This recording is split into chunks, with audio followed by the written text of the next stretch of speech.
যখন আমরা আল্লাহকে পাবো, আল্লাহ পাকের ইবাদতের মধ্য দিয়ে, রাসূলের সুন্নতের মধ্য দিয়ে অল্পে তুষ্ট থাকতে পারবো, যা আছে এতে শুকরিয়া আদায় করবো। আপনার চেয়ে সুখী মানুষ দুনিয়াতে কেউ নাই দুনিয়ার। কিন্তু বস্তুবাদিতা আপনাকে এই আকীদা আদর্শ থেকে সম্পূর্ণ ডিমোটিভেট করে দিবে।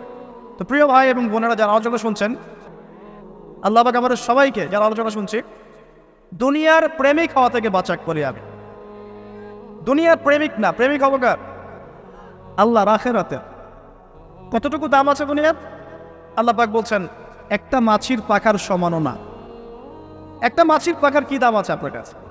আল্লাহ পাক বলছেন পুরো দুনিয়ার দাম আমার কাছে যদি একটা মাছির পাখার সমান হতো, তাহলে এই দুনিয়াতে কোনো কাফের মুশরিক পানি পান করতে পারতো না। কালকেই তো আমি দুনিয়া ধ্বংস করবো। আর ওই যে দুই জাতির কথা বললাম, জিন এবং মানব জাতি, আপনারা সূরা আর রহমান পড়বেন।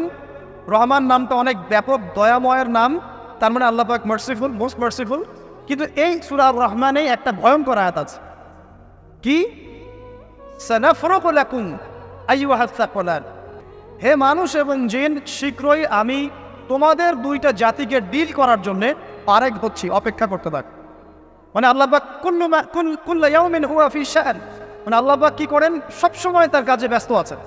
মহাবিশ্বের তো গ্রহ, নক্ষত্র, গ্যালাক্সির অভাব নাই, মাখলুকের কোনো অভাব নাই। আল্লাহ পাক প্রত্যেকটা মুহূর্তেই তার কাজে ব্যস্ত আছে, তার কাজে শানে ব্যস্ত আছে। কিন্তু এই ব্যস্ততা থেকে ফারেক হবেন কাদের জন্যে? মানুষ আর জিনের জন্য। সুবহানাল্লাহ। বলছেন সানাফরুকু লাকুম আইয়ুহাস সাকলান। দাঁড়াও, দুনিয়ার মধ্যে এইসব করে বেড়াচ্ছ, তোমাদের দুই জাতির জন্য আমি অচিরে ফারেক হব ইনশাআল্লাহ। ওইটাই হলো কিয়ামতের দিন। যদি ওই দিনটা আমরা মাথায় রেখে চলি, ইনশাআল্লাহ আমরা কেউ বস্তুবাদী হব না ইনশাআল্লাহ। আল্লাহ পাক আমাদের সবাইকে দুনিয়া মুসাফিরের মতো থাকার তৌফিক দান করুন। আমরা সব কিছুই করবো, কিন্তু দুনিয়ার পূজায় ডুবে যাব না। এটা একটা বড় চ্যালেঞ্জ। মানে মধ্যমপন্থী থাকতে হবে, না একদম গোলানু মার্কা আর না চরমপন্থী, মাঝামাঝি থাকার চেষ্টা করতে হবে। আল্লাহ তৌফিক দান।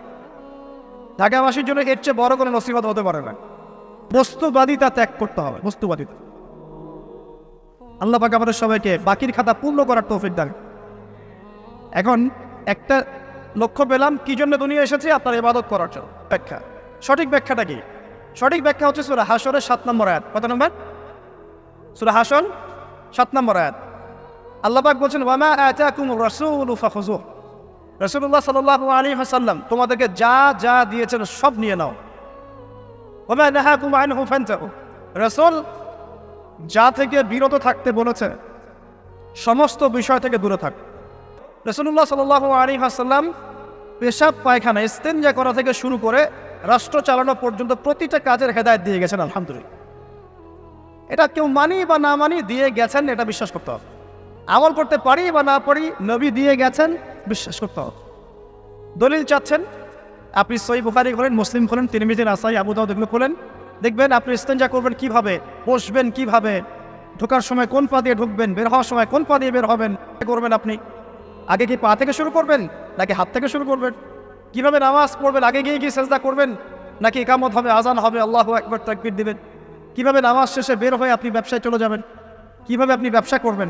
কিভাবে চাকরি বাকরি করবেন? সমাজের মানুষের সাথে মেলামেশা করবেন? মানুষকে দিনের দাওয়াত দিবেন?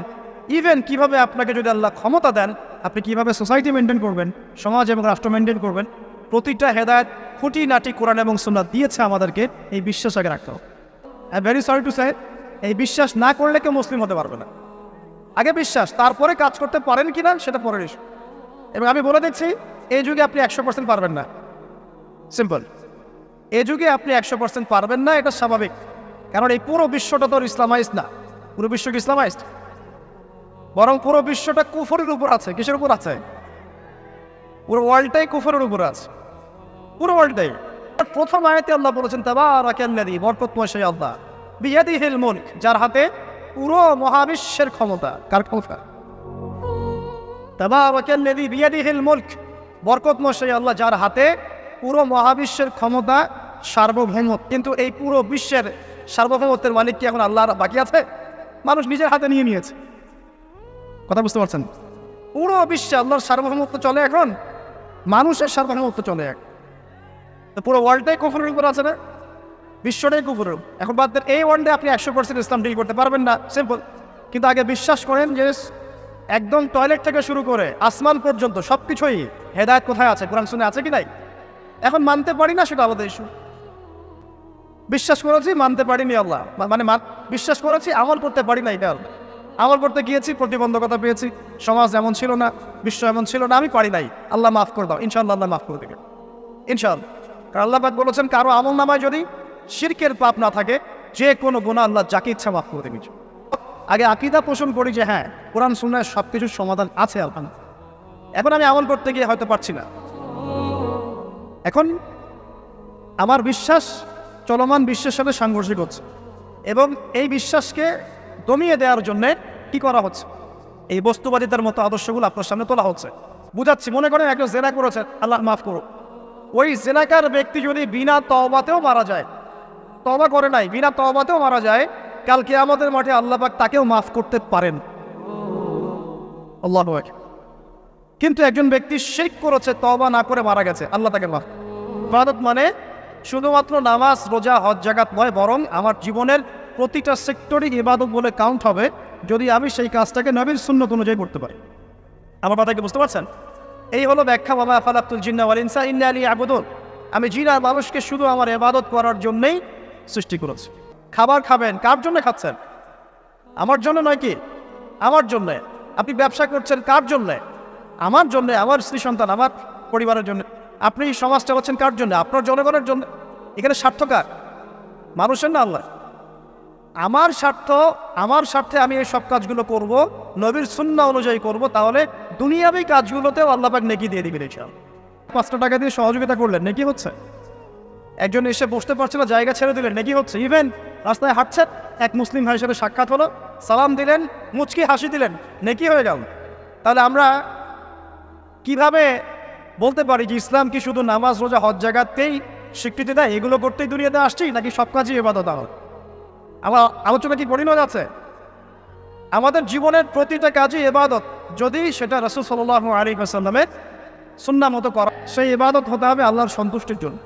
এই যে আমি স্ত্রীর মুখে ভাত তুলে দিচ্ছি, তার কাছ থেকে কিছু পাওয়ার আশায় নয়, আমি দিচ্ছি আল্লাহর সন্তুষ্টির জন্য। আমি যে একজন মুসলিম ভাইকে হাসি মুখে সাক্ষাৎ করলাম, ও আমাকে ভালো বলবে, পরে আমাকে হেল্প করবে, এমন এই জন্য নয়, আল্লাহ পাক সন্তুষ্ট হবেন তাই। আমি নামাজে দাঁড়িয়েছি, লোকে আমাকে ভালো বলবে এই জন্য দাঁড়াই নাই, দাঁড়িয়েছি কেন? যাতে আল্লাহ আমাকে কালকে আমাদের মাঠে বাঁচান। কেন আমি টাকনু নিচে কাপড় পরছি না? কারণ কি মানুষ আমাকে বলবে নতুন ফ্যাশন? না, আমি এই কারণে পড়ছি যাতে রাসূল সাল্লাল্লাহু আলাইহি ওয়াসাল্লাম কালকে আমাদের মাঠে এই সুন্নাহর উপর আমল করার জন্য আমার পক্ষে সুপারিশ করেন। আমার ইবাদত, আমার পর্দা, আমার পরিবার, আমার ব্যবসা, আমার অর্থনীতি, আমার পলিটিক্স, সব কিছু আল্লাহর জন্য করব, এই একটা হলো মূলনীতি ইবাদত কবুল হওয়ার।